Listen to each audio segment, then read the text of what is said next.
RAB ৭ Chittagong গোপন সংবাদের ভিত্তিতে জানতে পারে যে কতিপয় মাদক ব্যবসায়ী ফেনী জেলার ফেনী মডেল থানাধীন মোহাম্মদ আলী বাজার এলাকায় মাদকদ্রব্য ক্রয় বিক্রয়ের জন্য অবস্থান করছে।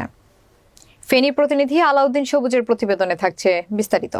গোপন তথ্যের ভিত্তিতে গত ২ জুলাই র‍্যাব ৭ চট্টগ্রামের একটি আভিযানিক দল বর্ণিত এলাকায় পৌঁছালে র‍্যাবের উপস্থিতি টের পেয়ে কতিপয় ব্যক্তি কৌশলে পালিয়ে যাওয়ার চেষ্টাকালে র‍্যাব সদস্যরা আসামি বাবলু, নয়ন শেখ এবং সাইদুল সর্দার এই ৩ জনকে আটক করতে সক্ষম হয়। পরবর্তীতে উপস্থিত সাক্ষীদের সম্মুখে আটককৃত আসামিদের জিজ্ঞাসাবাদ এবং তল্লাশিকালে একটি ট্রলি ব্যাগের ভিতরে বিশেষ কৌশলে রক্ষিত ৩০ কেজি গাঁজা উদ্ধার সহ আসামিদের আটক করা হয়। আটককৃত আসামিদের জিজ্ঞাসাবাদে জানা যায়, তারা দীর্ঘদিন যাবৎ সুকৌশলে গাঁজা ফেনী জেলার সীমান্তবর্তী এলাকা থেকে স্বল্প মূল্যে সংগ্রহ করে পরবর্তীতে ফেনী, কুমিল্লা এবং ঢাকা সহ পার্শ্ববর্তী জেলার বিভিন্ন মাদক ব্যবসায়ী এবং মাদক সেবীদের নিকট অধিক মূল্যে বিক্রয় করে আসছিল। উদ্ধারকৃত মাদক দ্রব্যের আনুমানিক মূল্য ৪,৫০,০০০ টাকা।